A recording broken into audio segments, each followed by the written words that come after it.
Hi everyone, so a couple quick announcements before we get started. First, Ashok Bedi has a seminar in May in Milwaukee, and he has added a Zoom option. So if you're not in Milwaukee or don't want to go there for his seminar, In the Eye of the Storm, Staying Centered in a Personal and Collective Crisis on May 6th, then you can stream it. All you have to do is register in the regular way, and you will be emailed a link to participate by Zoom. Everyone who registers gets the Zoom link, so if you're thinking to come in person, but then you change your mind and you want to stream, you'll have the link no matter what anyway. Also, we have our member event, Opening the Closed Heart, a new look at Jungian depth psychology in light of trauma, affect theory, and defense, with Donald Kalshed on May 19th at 5 p.m. and it is in person only, and he has asked that it not be recorded. It's for members only, but it's very easy to become a member, and you can also bring guests. To learn more about the event, to become a member, and to register, just go to jungchicago.org. Thanks.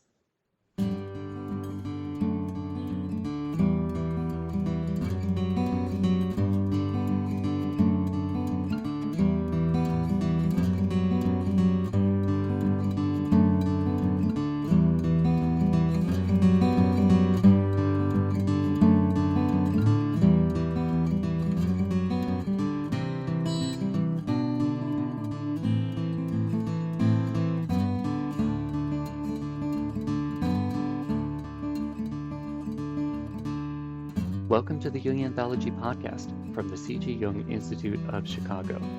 Women's Spirit, The Fire Within, with Jean Shinoda Bolen, MD. This episode is the first part of the series Women's Spirit, The Fire Within. In an effort to keep these introductions short, I'm not going to read the description, and from here on out I probably won't read descriptions, but the description and Jean's bio are both available in the show notes.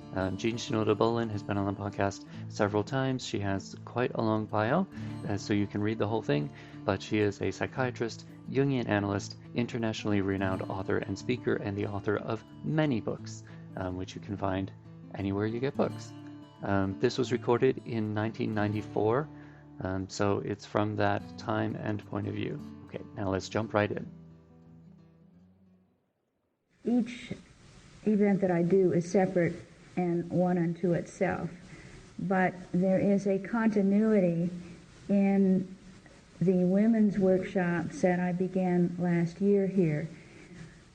I often do women's workshops in some far-off place, in Montana, in the Bahamas, on an island in, well, actually I guess those are the sites of the women's workshops. And it was my feeling that much of what goes on in a longer period away from where people usually are might be something that could be done within a weekend, because what really is done is not that I have some body of knowledge that you're supposed to absorb and know and repeat back to yourselves, but rather I think as I have gathered over time what it is that my workshops can do is move you into yourself. And that's been also the sense of what I've written and what it has done for readers, is the notion that somewhere along the line you read something, you hear something, and there is an evocative response in yourself, whether it is a beginning aha, whether it's a seed, that there's something that comes alive or is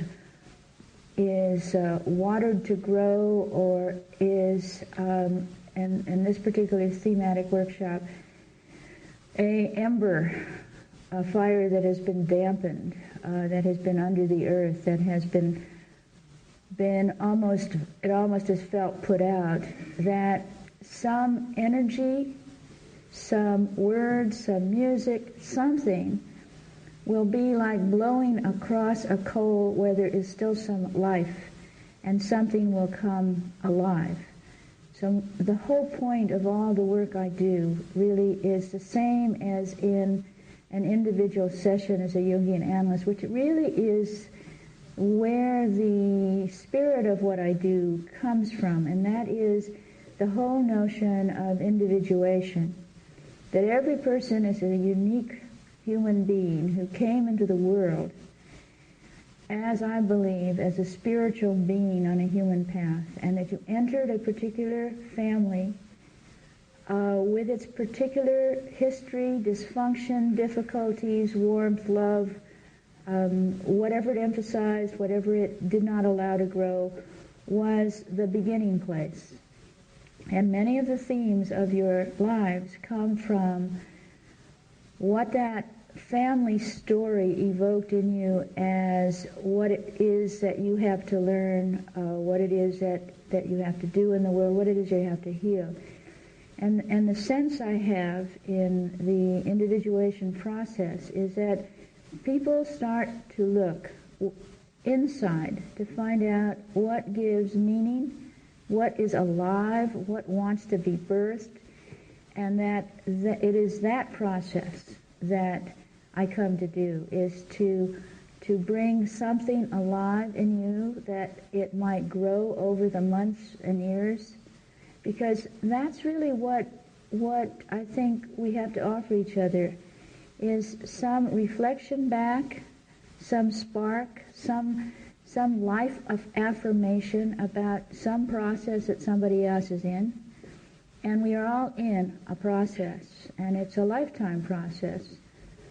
There was a line in one of Richard Bach's books about, to the effect that if you're still alive, you haven't finished what you came to do here. And I think that's true, that this is a major adventure, a major soul journey, and that the soul journey has a different task to do than we think we might have, and that there is a uncovering of that spirit, that light, that we do on this journey called life. My current work in process, close to the bone, life-threatening illness and the meaning of life, draws from it what a soul journey, a life-threatening illness might be. Now, it really does grow out of what I'm talking about, that whether a life-threatening illness is a crisis that puts your life in danger but offers your soul an opportunity to really know that you matter and what it is that you could know in yourself is important, that you don't have to get a life-threatening illness to do that. Some people seem to need it almost as an impetus to discover or to affirm or to have the courage to do whatever it is that still remains to do. And we're all in that same position of having to do and know and heal whatever it is we still have remaining to do. People who get a diagnosis have the opportunity to really know it in a more dramatic way than we who are going along in life, not knowing, however, whether we'll be run over by a truck tomorrow, not knowing how long a time or short a time we have. So the idea is to bring something alive, and that whenever we are truly living the life that is our own, there is something that even increases the potential of living longer. Lawrence LeShan wrote a book on his work as a psychoanalyst with people with terminal illness, and I think that his conclusions are a marvelous expression of what the individuation journey is about as well. He had the opportunity to do clinical research on people with terminal diagnoses, and when he did it at first, He did it, I'm sure, with compassion and with the tools of a good psychoanalytic training, which is often reflective, which is often focusing on what is wrong, what is, and certainly if people were facing a terminal illness, the focus was on support for what was wrong and going to kill that person. And he said that after he worked with these people, that it felt to him that when his work with them was something that they were doing voluntarily, that many looked forward to talking with him. Many seemed to feel better as a result of the session, but all of them died at the same rate as people who were not talking to him. And then he started to work from a totally different tack, which is, I think, the individuation tack. And that tack had to do with the spirit, with what it is that what it is that really mattered to the person. The questions of authenticity, about what is it that you might be doing that would make you glad to wake up in the morning to do it or to be it, and would allow you to go to bed at night good, tired. What would it be if you could make the world adjust to you rather than always adjusting to the world? And what if you knew that you didn't have very much time and so you had the support to do it? Well, what he found is that 50% of the people with terminal diagnosis had long-term remissions. So there was something about what it does when you live authentically, feel authentically, have your own fire and not reflected fire or not fire that's put out, I believe. And so that's yet another emphasis on the same general material that all my work, and I think the work of good individuation-oriented analysis always is about, that every person's story is unique, and yet it's possible to say right from amplifying myths, right from the archetypal imagery, which I've done, which essentially helps people to recognize themselves. And then once you recognize yourself, it's much more possible to live yourself instead of living somebody else's script or live someone else's assumption of who you are, which I think is a major women's problem. I'm going to read what I wrote about this workshop, in part to remind myself about what this workshop is about, but also because it's full of images. And some images will touch you and others will not. And what I found in my own learning is that the most valuable teaching that I've ever had were ones in which one major idea or something sparked something in me and I had something to feel and think about. And so, though there will be a number of words, obviously, in a workshop of this length and intensity, it's like the important one is one that you find yourself hearing in yourself, and you find yourself working on it, or it comes up again as almost background. The background of this workshop as you walked into it was music from an album called Full by Rachel Bagby, called I Am a Full Woman. And there is something also on this positive side that I find interesting about what is missing often in depth analysis, is the positive reflection back about what is there in the person, or what is in the process of becoming, what it is true to grow towards. And I was drawn by the metaphor between the similarity between Michelangelo and growth in a person. That is, he looked at huge pieces of marble and saw the figure that it was his task to free that was imprisoned in that marble.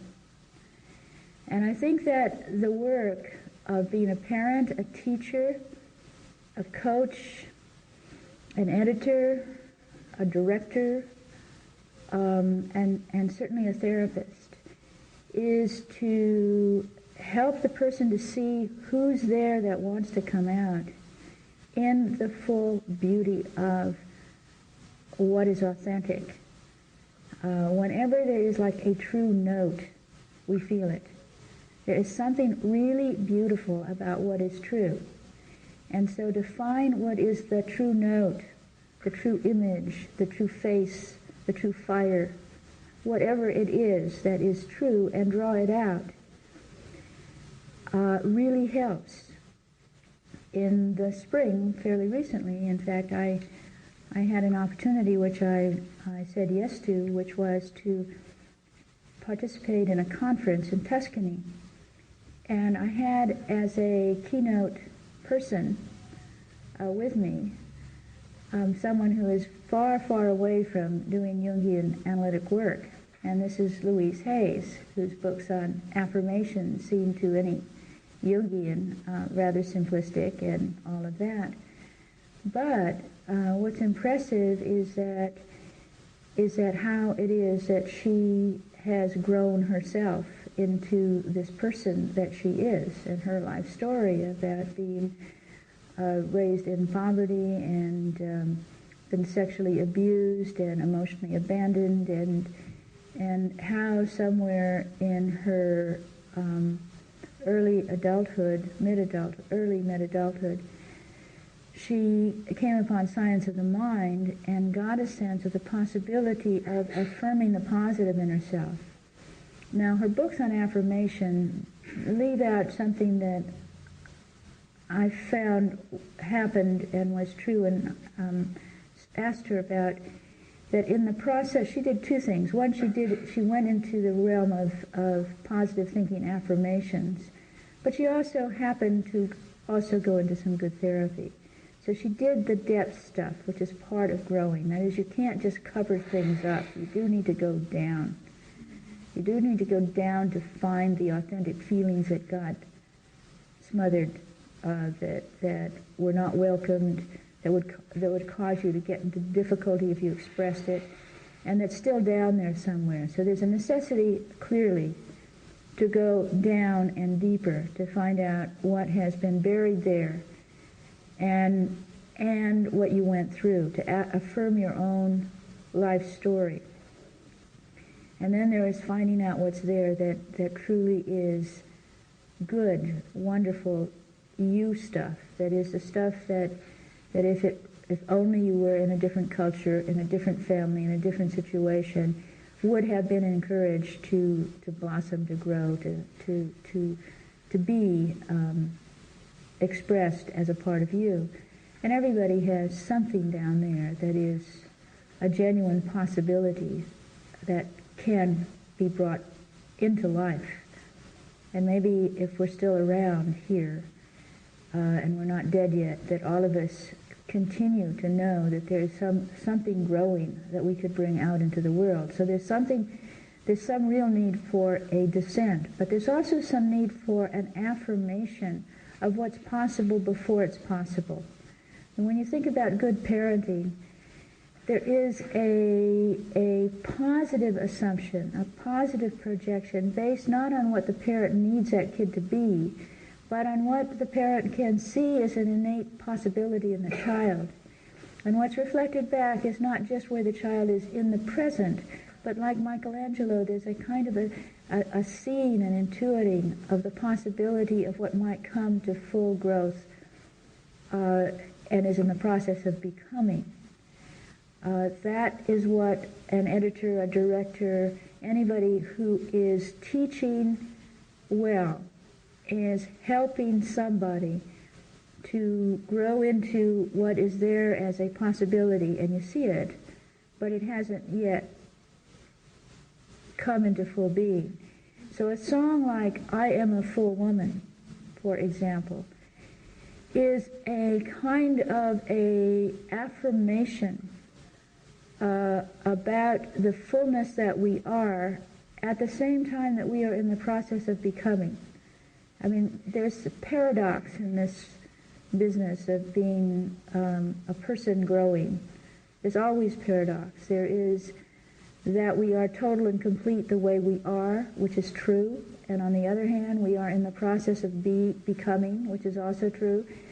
And the ability to hold the paradoxes or the opposites is a major positive contribution of the whole Jungian school of thought, which has something to do with holding the opposites so that you are both and. For this, you do have to move into the right side of your brain. That the way we humans are created anatomically seems to be that by and large, though this is simplistic, we have a left brain that is what has been developed since the Greeks and what is equated with the masculine world we live in. And it's about logic, and it's about reason, and it's about being able to know cause and effect in a linear way. It's about linear time.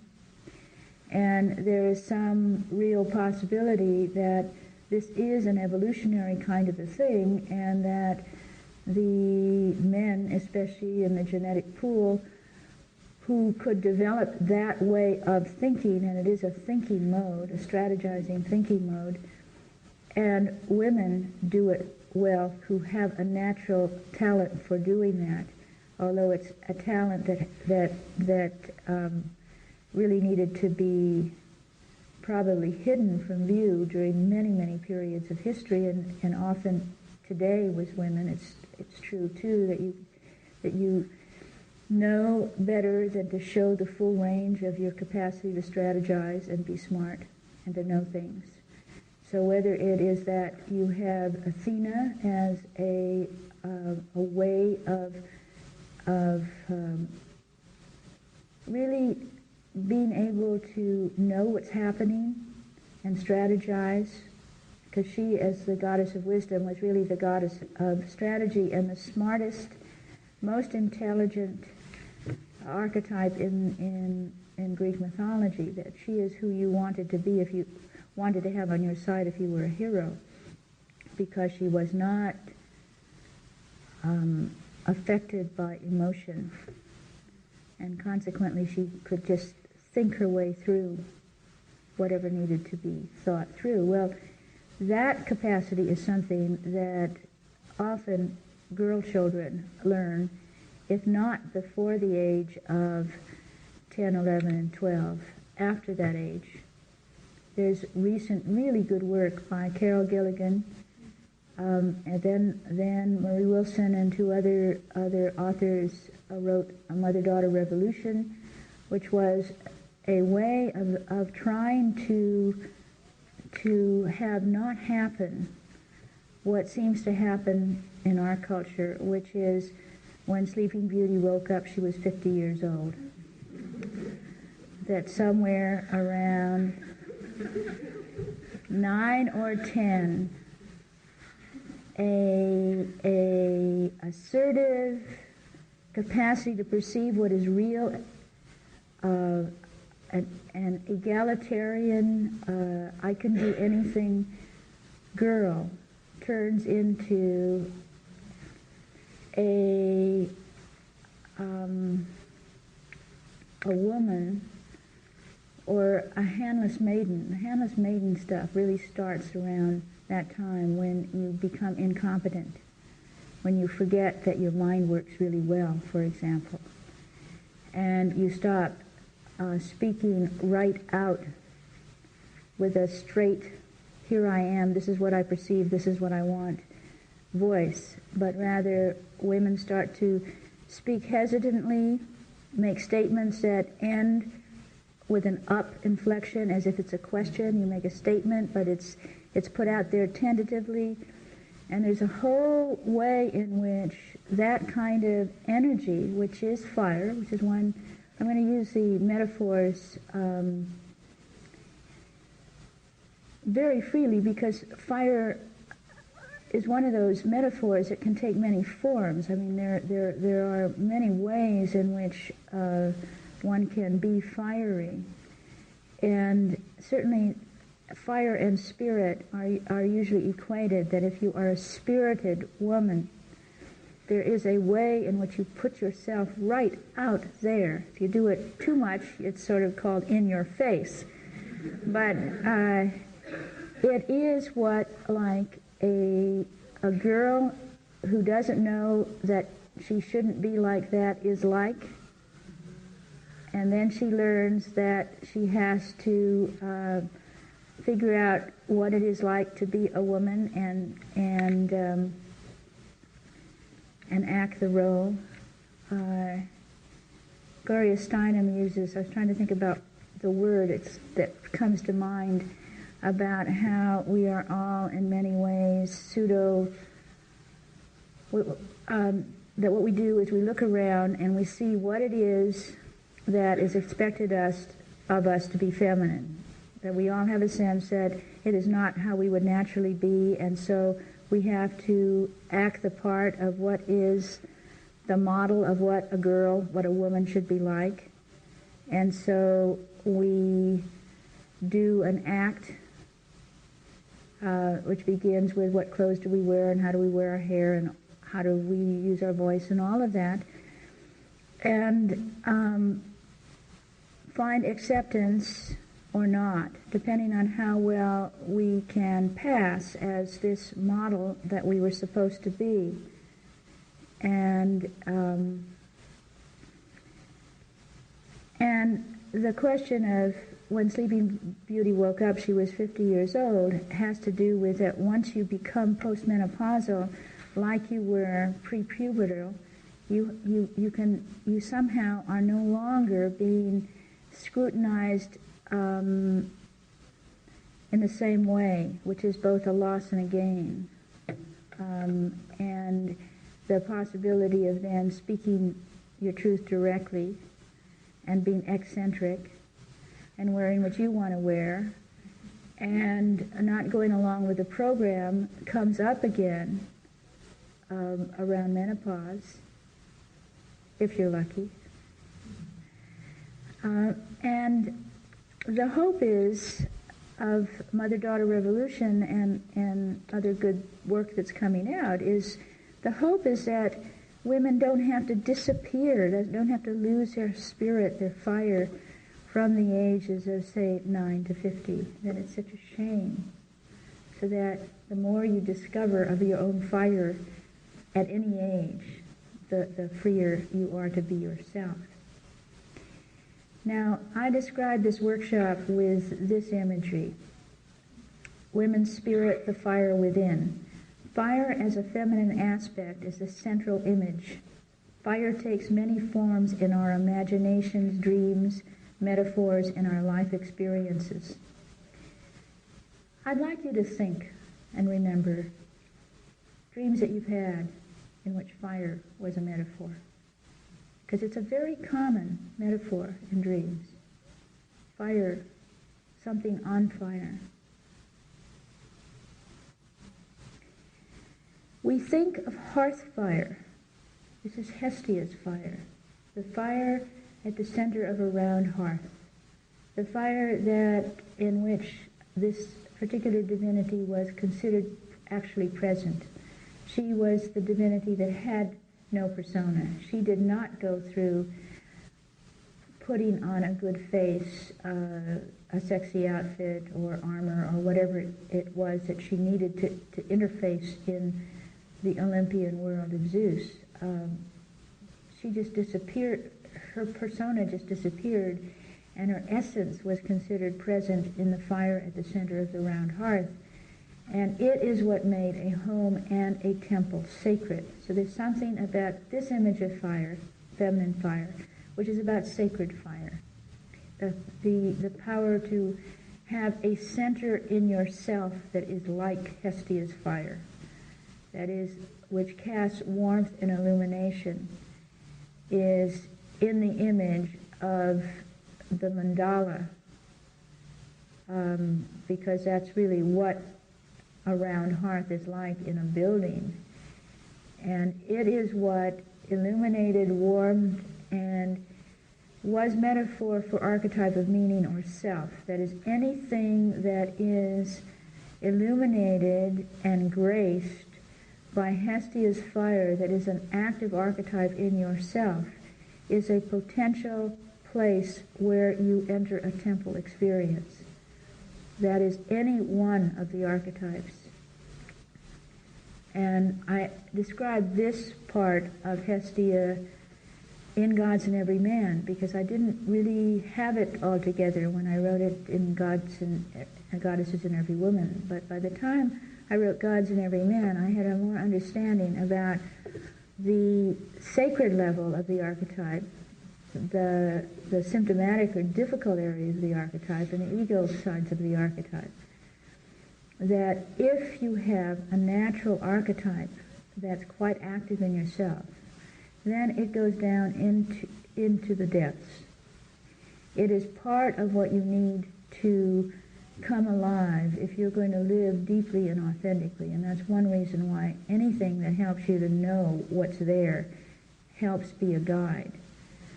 So if you had an archetype of Aphrodite, or if you had an archetype of Artemis, or if as a woman you have the archetype of Hephaestus, who was the craftsman who built things made things at the forge and made both beautiful things and useful things, or if you were as Hermes, all the archetypes, male and female, are in us. Whatever the archetype is, that when you live it out, you have a sense of losing track of time and being totally absorbed in it.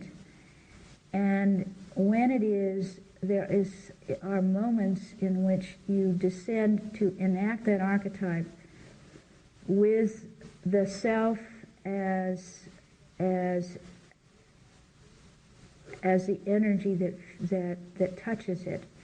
Then it's like a temple experience of any of the divinities. That is, you go, if you sought to have a relationship, if you sought to evoke or invoke the power of that divinity, if you sought to be under the protection of that divinity, you would go to the temple of that divinity.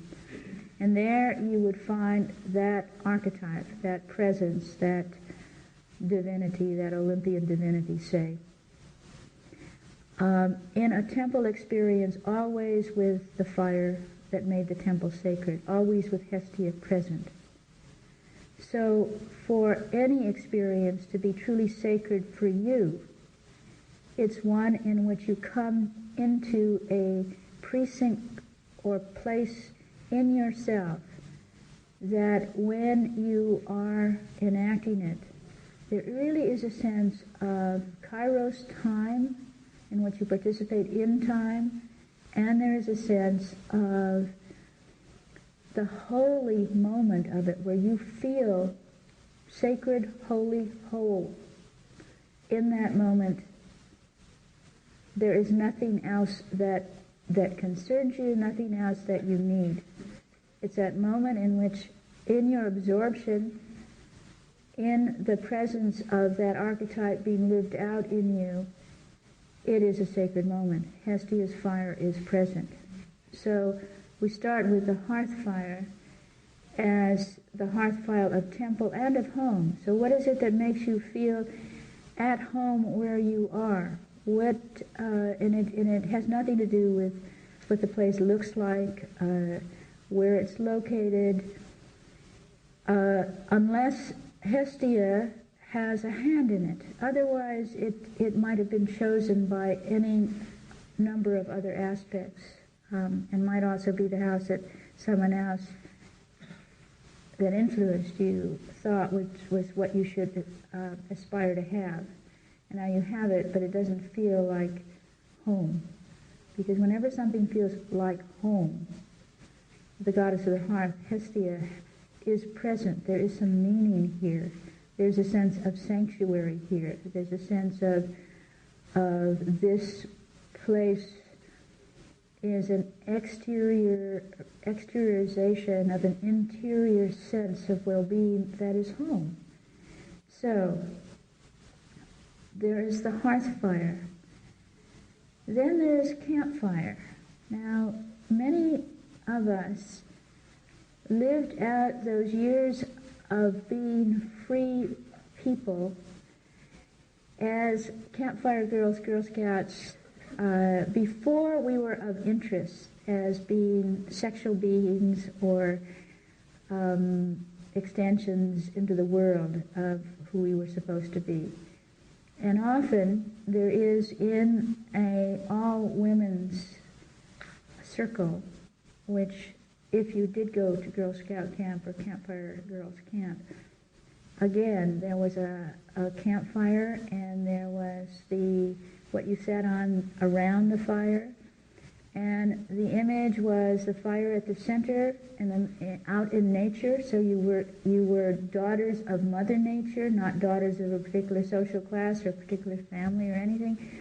And the goddess that was evoked there was always Artemis, the goddess of the hunt and goddess of the moon, the archetypal Girl Scout and archetypal sister.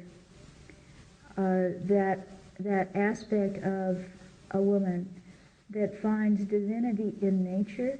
This was what I described in the Taoist psychology of being a Girl Scout at age 8, 9, 10, and going away to camp, which was in Camp Osito, Camp Rancho Osito, that had the bear as its imagery, because it's by Big Bear Lake in Southern California. And we used to sleep. This was rustic camp. This was not tennis camp, expensive camp, etc. This was the Los Angeles County Girl Scout camp, and we slept out of doors. And so I would go to sleep every night looking at the stars. And there was that moment in which something shifted, and I mean, you started to look at stars, and we would look for shooting stars. For one thing, stars are so beautiful up in the mountains. There's so many of them. There is a sense of the beauty of the universe that touches the soul or the spirit. That is, beauty does this. And it may be a way that women as a gender have more access to divinity through that capacity to see beauty in the universe, in the face of a person, in a sleeping child, in that there is that the positive side of being women has to do with this realm is allowed us. In fact, this realm is often encouraged, which is a capacity to see beauty. Well, you can see beauty at one level, and it can then sink in at a deeper level. And as Aphrodite was the goddess of love and beauty, that when you have an experience of divinity through beauty, it's like there is an awe. And she was the goddess that was revered and was held in awe before she was devalued, depreciated, and feared.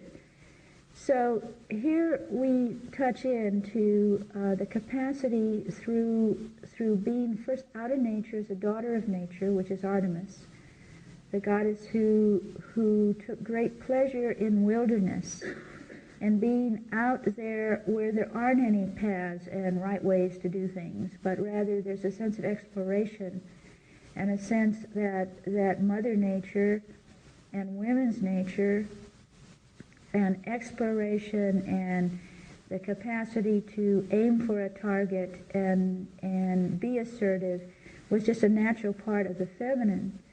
That once you're out in that realm, the possibility then of feeling the beauty and being affected by it becomes possible. And for me, I think that was clearly an awakening of what could be called the pagan aspect of divinity. That is, what it is that touches you, that is of nature, not of revelation to somebody else, not about church and not about hierarchy and not about formal sacraments, but about you having a sense in which you are part of this beautiful universe. And for me, there was first the kind of just being awestruck that there were so many stars, because I'm a city person and we don't see that many stars in the city. And out in nature, out on top of a mountain, there are just, it feels like jillions of stars, and they feel so close. They feel bigger and closer, and you see the Milky Way, which you never see in the city. And during the summer months are often, I don't know whether it's true winter months, it could be, but the only time I've been out there has been in the summer, where you can see shooting stars. And initially it was just one of those things where see a shooting star, make a wish. But the concentration at looking at stars, to see a shooting star and being touched by the beauty of it, that was a place where I made a shift and got it at some intuitive feeling, Gnostic level, that I was part of this beautiful universe and I had a place here. And that's a expression of the sacred and the self, the sense, it's also the sense of the Tao. It's when you really have a sense of mattering and that you have a place because you're here. And the place that you're here within, which is Mother Nature, is a beautiful place. Parenthetically, I think about how Descartes so wrecked nature and body by defining us as I think, therefore I am. And I was listening to a Buddhist teacher on tape the other day who put it much more in the way of Mother Nature.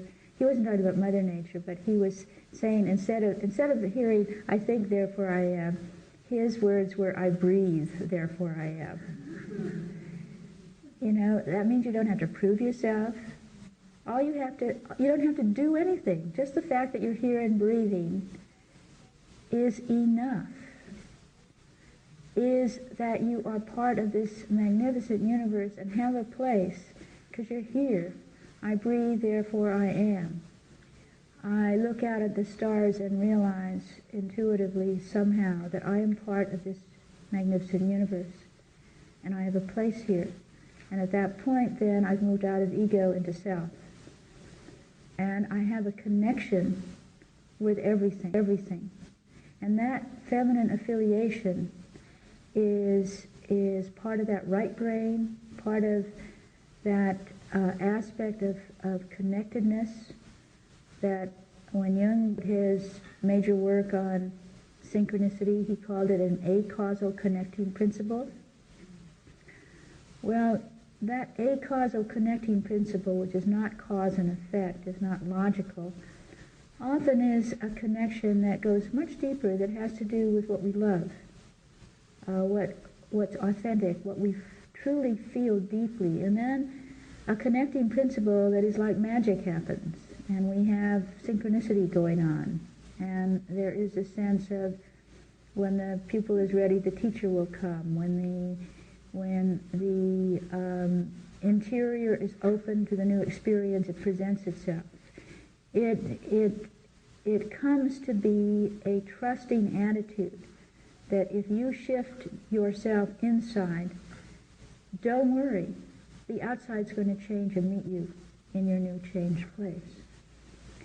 And this element of connectedness, I mean, it's not rational to think about being connected to everything out there when you're only 9 years old, because you don't have the tools to think that rationally about how we're all molecules. And I mean, you can now make some assumption that we're all made of the same stuff that the galaxies are made of, and somehow we are all connected. But that's a very mental sort of sense versus gnosis, which is that, and that is really what is tremendously important to develop.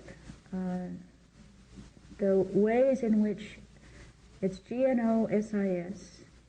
It has to do with, like, the Gnostic Gospels, which did not need hierarchy and revealed word that got passed on, but rather that it was that we are capable of knowing divinity directly, just as we're capable really of knowing beauty directly. That we mistrust our ability to know what it is, to say what it is we love or see as beautiful, because there are standards set as to what is supposed to be beautiful and what an educated palate likes to eat. I mean, whatever it is, there's some expert that says this is better than that. And if you want to fit in and look good, you'd better train yourself to like whatever it is that experts like, even though what might make your mouth water and might make your heart sing would be something quite different. So that what it is you know, the gnosis part of knowing what matters, is what I believe is the individuation task of really knowing and trusting that if this gives you joy, if this is beautiful to you, if this is what makes you feel at one with yourself and as if you know truly that you belong here, then go for it. You know, this is the truth. This is the gnosis. This is what you can know inside yourself. And to do that, and this is what Lawrence Oshan is asking of people that have a terminal illness. What do you know would make you feel glad to wake up to do? Who would you be with? Where would you be that when you woke up you would be happy that you were there? And at the end of the day, glad that you spent the day doing whatever it was. For that, you have to start trusting your innards. And a lot of it metaphorically does have to do with fire. Because fire is such a metaphor for what is alive and flickering and casts warmth and light inside ourselves, and all. So, from hearth fire to campfire, which is that out of doors, one with nature, fire. And then there's the image of creative fire. When you feel yourself creative, there is a liveliness, and with all kinds of fire, there is the potential that it will totally take you over and consume you. So I mean, there's this consuming fire possibility, and don't play with fire imagery. It's like fire is an element that you take seriously and joyfully, and you also contain it within a hearth or wherever it is, because it can get out of hand. It as metaphor, needs to have somebody tending it, watching it, keeping it fed. There are problems at both ends. There's a problem of keeping the fire alive, and there's a problem of not letting the fire get out of hand. So creative fire is about that urge to make something out that reflects the spirit that you have. And we think about creative fire often in terms of what's called fine art, writing and painting and sculpting and that kind of a thing. But creative fire is just that alive energy that allows you to take pleasure in solving or doing or taking care of anything that your heart desires. I mean, it's a heart fire that because you love it, you can figure out how to cook something differently, and that you're putting the herbs in there, you're drawing on your creative fire.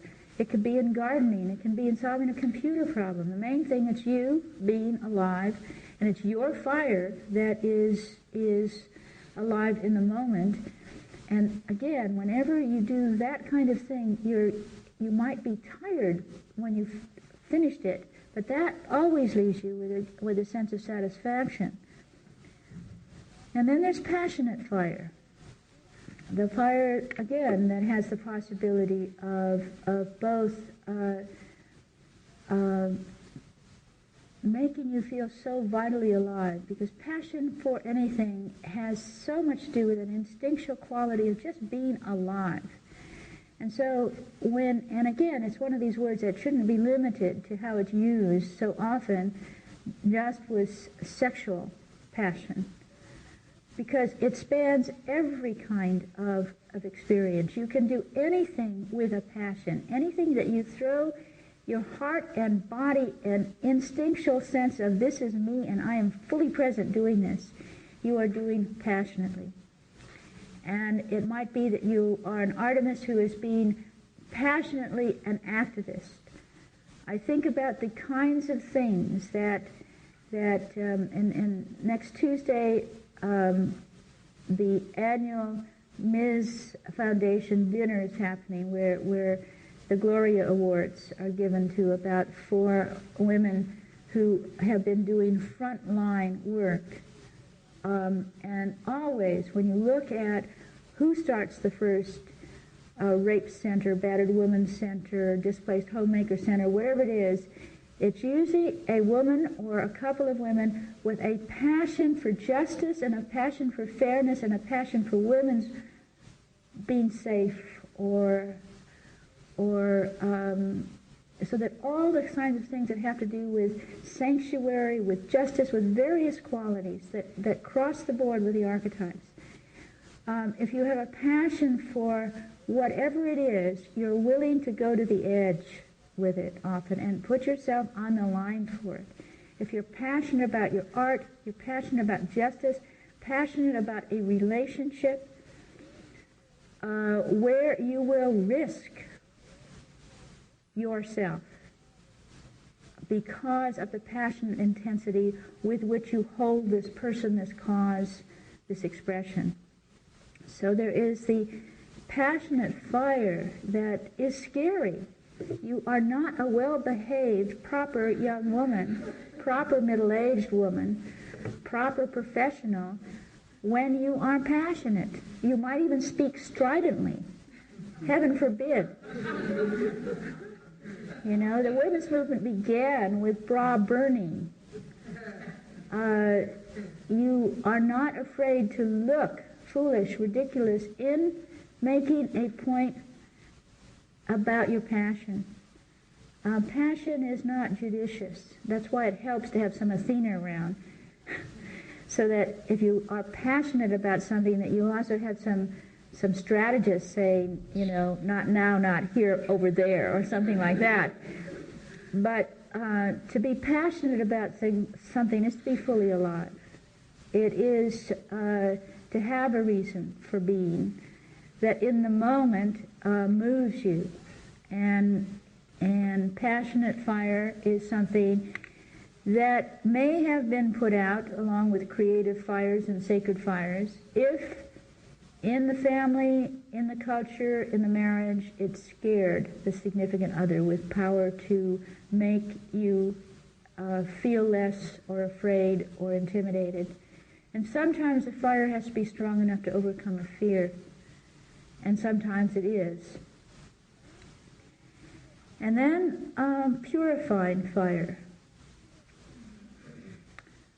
In the metaphor of alchemy, which Edward Edinger speaks of, writes amazing charts of all kinds of examples of, and calcinadio is in alchemy, you keep going through the various processes. You go into the solution, into the water, solutio. You go into the blackness, negredo. You go into, every single one of them has a name. Well, calcinadio is when you go into the fire and all that comes out of the end is white ash. And it purifies It's a metaphor for the purification, driving out of impurities, drying out of wetness that has to do with over-emotionality or something like that, so that you go through a process of going through the fire to be purified so that your pure essence is what it is that is left at the end of that particular alchemical process.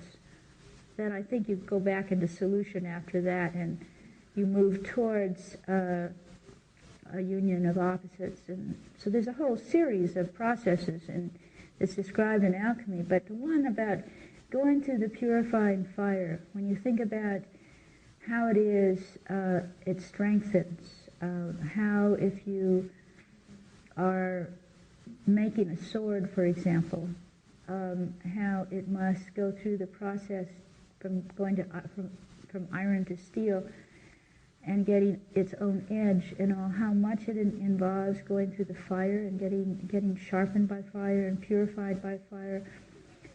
And fire certainly does purify an intent.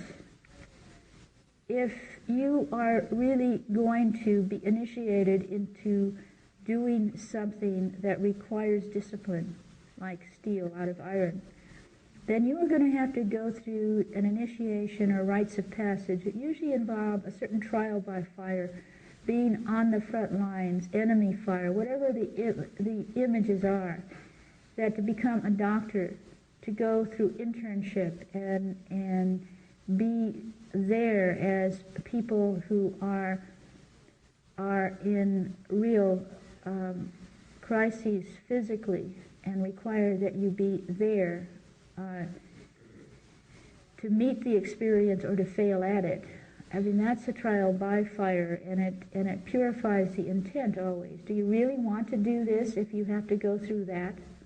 Do you really feel strongly enough to be in this relationship if you have to go through the fire? If you have to be equivalent of burnt at the stake in order to move through this phase of your life into the next one? Do you feel strongly enough about standing up for what you really want when you are going to be viewed as the archetypal witch and feel yourself the subject of other people's anger, and you are going to have to go through the fire if you're going to come out the other end? Now, you cannot know the value of it unless you actually go through it. You can't, but there is a risk. You know, it might destroy your spirit rather than strengthening it. It might put your fire out. You might be burnt to a crisp and be nothing but cold afterwards. There are risks with fire, as with life, because that is this is certainly one of the major metaphors. The spark of life is, after all, a fire symbol. So fire can consume us. It can destroy ourselves and others. I mean, you can be, for example, passionately involved in a cause that has to do with justice, and you could end up becoming a terrorist at other end and destroy yourself, your humanity, and others because of your passion for what started out as a notion of justice. Often the destructiveness of fire has to do, again, with it being uncontained, that the woman in whom that fire burns doesn't hold it and choose where and when it would be expressed. Fire certainly can be transforming.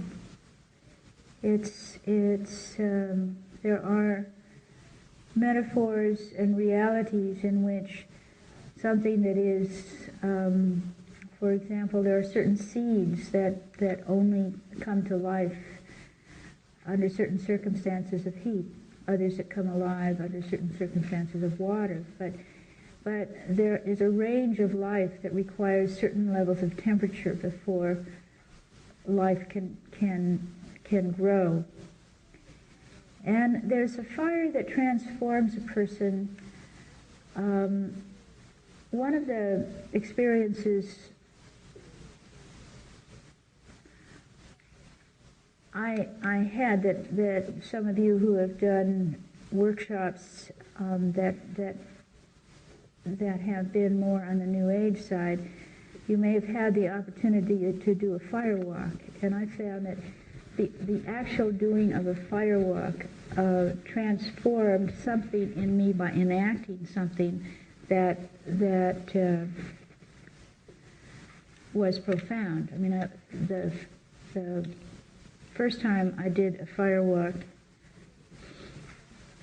I did it as only an intuitive feeling Jungian probably would, which is the notion that it was an enactment of a ritual that meant something to me metaphorically, and that if other people could walk on coals and not be burned, of course I could too. And it didn't even occur to me how hot it was, and it didn't really sink in, even as I talked about the temperature and how hot it was, and all that I could actually get burnt walking on it. I mean, that's when you're really out of touch with your body, I suppose. And so on that particular day, it was very windy too.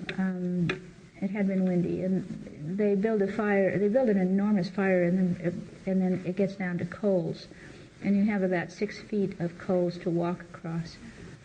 And it's really very hot to stand next to it,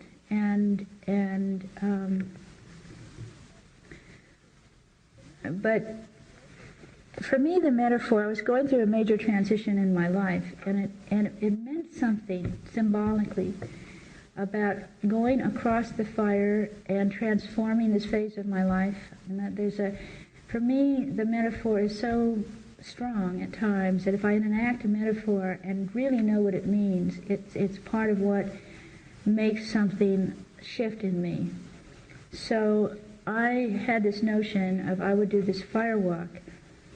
And I did it, I went over once, and I got, there were places where it was really hot, and what I found later is that the coals had stuck to the soles of my feet, and I'd gotten some blistering. But in that moment, it was like I was more concerned over I hadn't done it ritually the way I quite wanted to do it, and I had a choice of going over one more time, and I did, and all it did was give me a few more blisters. And so I came away from that experience with the perfect experience for me, which is I wouldn't get across scot-free. I would get burned. And that I really had to take that sort of thing into consideration, which was not what I might have done otherwise about firewalks anyway. And then the next time that I had to do a firewalk, I figured I wouldn't because my feet now knew that it could get burnt, and I didn't think my feet would be willing to do that. And I no longer was going to make by then I was much more in my body, and my mind was not going to tell my feet what to do. And this was at a winter solstice, and it was a long, dark night, and it was a long, dark period it's a dark period of my life, and the night of darkness, of the longest night of the year, and the whole notion of doing a firewalk was evoked by the friends of a man named Tony Joseph, who had honored the feminine with his work considerably. He had written on astrology, he had written on mythology. I knew him because he had assembled a series of films doing things in the world for the goddess. And he really saw himself as somebody who was doing work for the goddess. And so I knew him as a filmmaker, and other people knew him for other aspects of himself and his work. And he was dying of AIDS. And so on the winter solstice, there were about 30 of us who gathered to be with him and to be with our own dark nights, walking through them. And the metaphor was to have a fire walk. Only this time it was a very different experience. It was a group experience of really being with the dark night, with the possibility of death. We would go out to see how the fire was going one by one during as the fire burnt down. And again, it was one of these huge fires initially, and it kept burning down. And when it got to be coals, it was like I was aware that if I stood next to the fire, I'd back away because the fire that was radiating from the coals was so hot. So I had assumed that I would not take this fire walk because it was no longer, before it was heroic really, it was also metaphoric, and while there was metaphor involved, there really wasn't even that strong a metaphor involved by this time. I was really there because it was the winter solstice, and because Tony was dying, and because it was a dark time for me, and there was an opportunity to be with all of that, and there was also going outside under the stars and here, because it was in the Sonoma Hills, and be with this fire, tending the fire, and being with my own thoughts. And then when the firewalk started, at some point or another, without thinking, my body, psyche, made a decision to just do it. And it was a remarkable experience because it was cool, because it felt like I was walking on styrofoam rather than on coals. And I couldn't even feel the heat, even though moments before, standing on the side of the fire pit, or the firewalk, I could feel the heat just radiating up. And it made me, there was something about the transformation of my worldview that came with that it broke the laws of physical laws. Now, I had seen physical laws being broken before,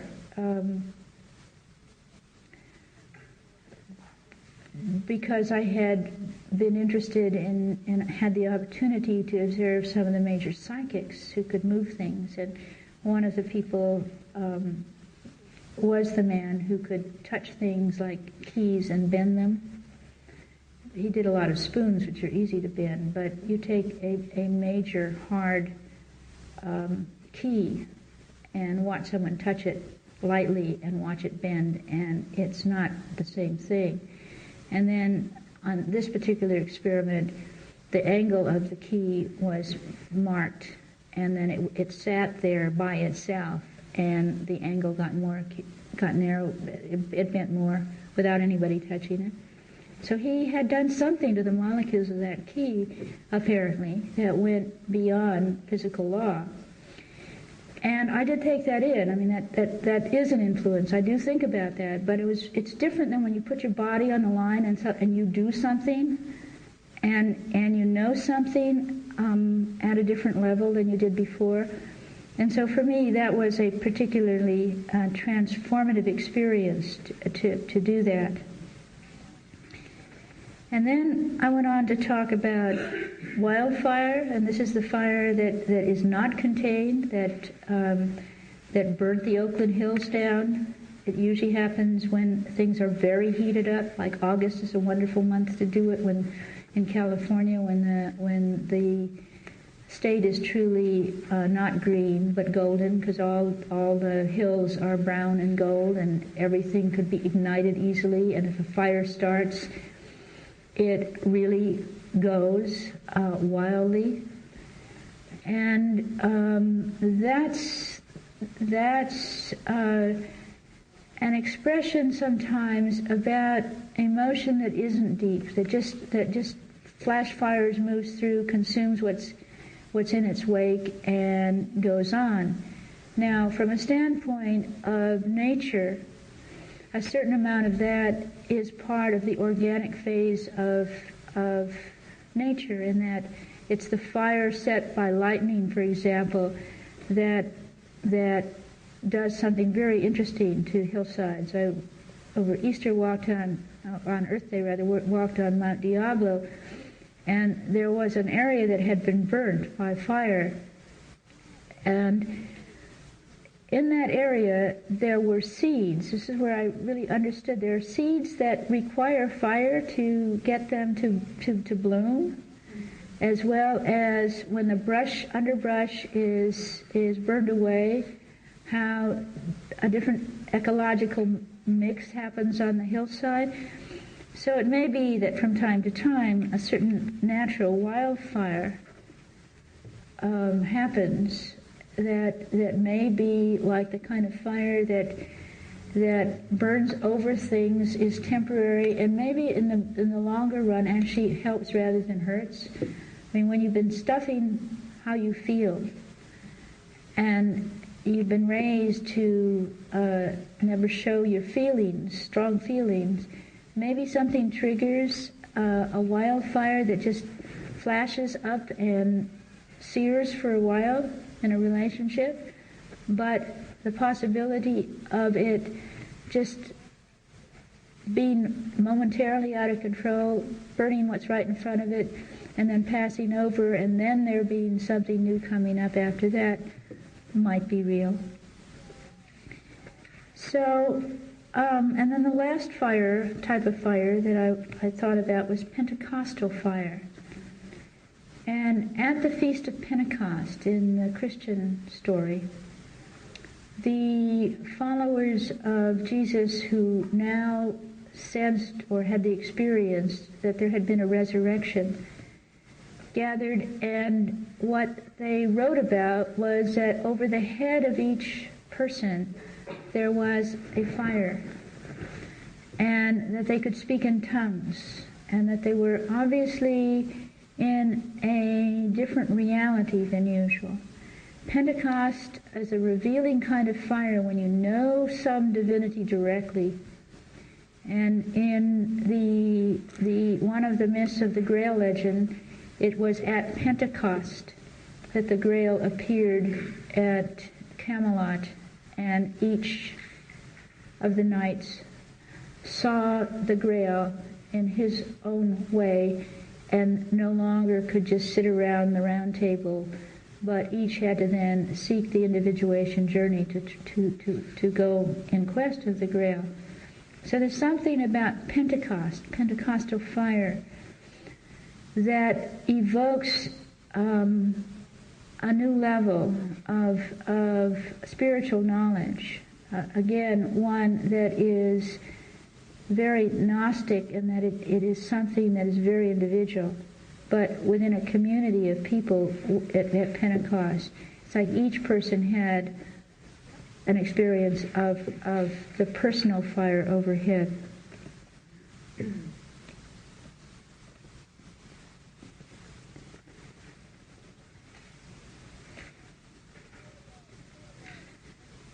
I thought about other things. We fight fire with fire. We go through the fire. And how our fire, I suppose one of the things that I do want to emphasize on our time together is the different metaphors that have to do with your particular fire. How our fire is put out, rekindled, and dampened. How we can be fired up, flare up, burnt up, or be burnt out.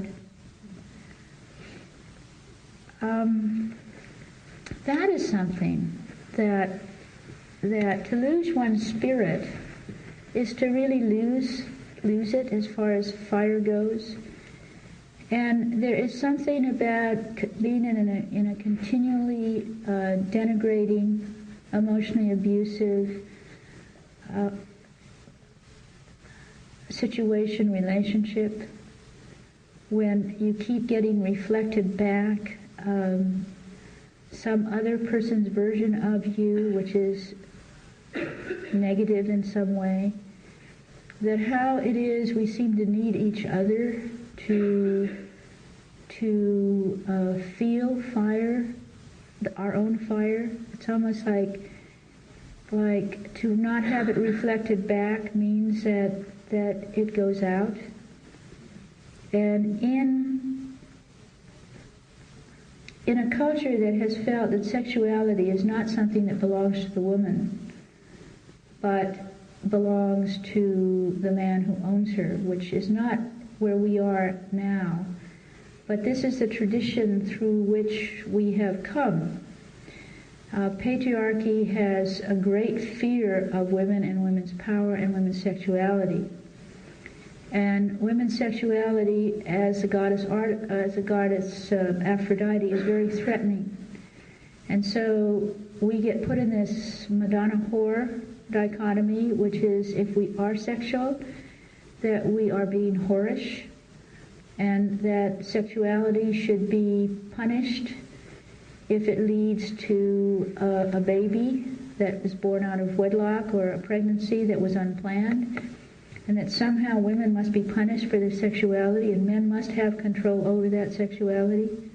And if virginity is the value in the masculine culture, then the woman has to come to a man totally innocent, unaware that there could be a different lover than the one that she will have for life. And if she shows interest and is naturally passionate, how scary it is, and how even in the last century that would be something that she, well, even actually in the current times.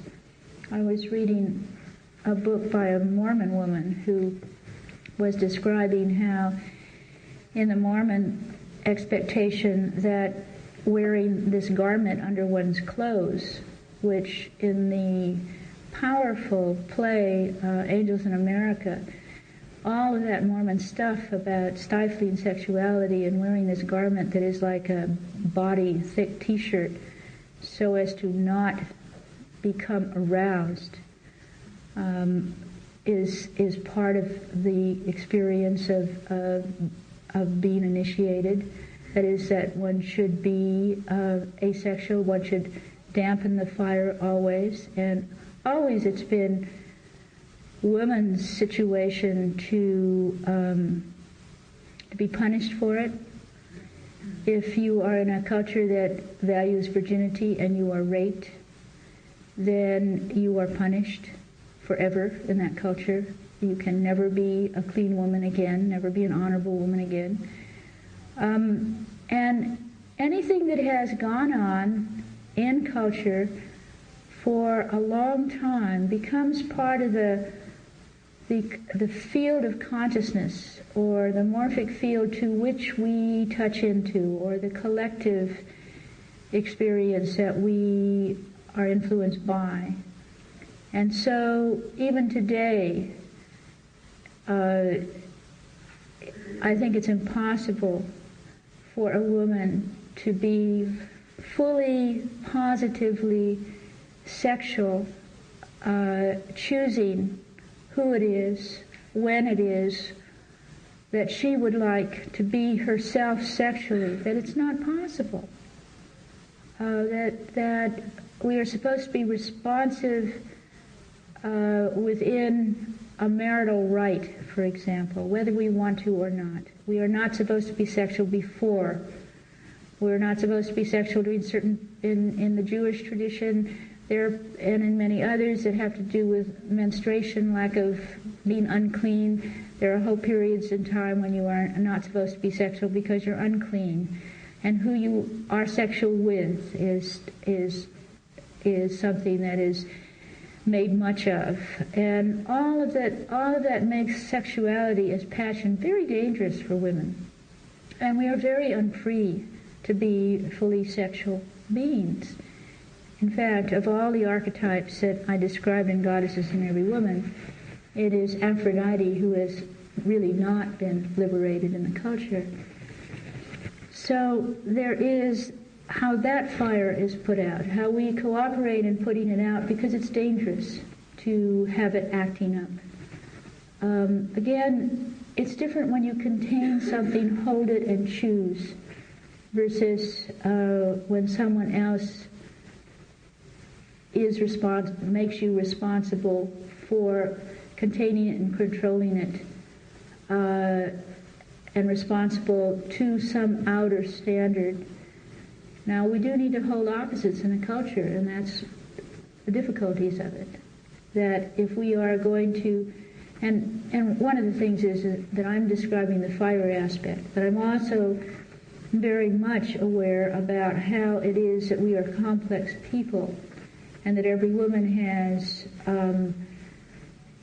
say, a whole committee of aspects or goddesses in her. And Aphrodite might want to be expressed, but Hera or Artemis or Athena or some other aspect of the woman herself might quite genuinely oppose it for cause of the whole person that you are and what your values are. So there are these complexities. It's not all that simple.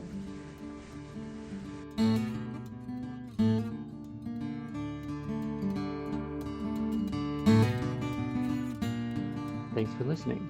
If you'd like more information about training programs, live and self-study courses, archives, this podcast, our blog, or to find Jungian analysts near you, visit our website, jungchicago.org. Thanks to our 2022 donors who gave at the contributor level or above: Barbara Anand, Kuni Alkut, Usha and Ashok Beatty, Building Leaders Inc., Judith Cooper, David J. Dalrymple, George J. Didier, Mary Doherty, Ryan Mayer, Forrest Matthews, Judith A. Robert, Diane Sherwood, Lawrence C. Tingley, Deborah Tobin, Don L. Troyer, Robert Ulrich, Gerald A. Weiner, Ellen Young, and Wei Zhang. You can support this podcast by making a donation at our website, newchicago.org.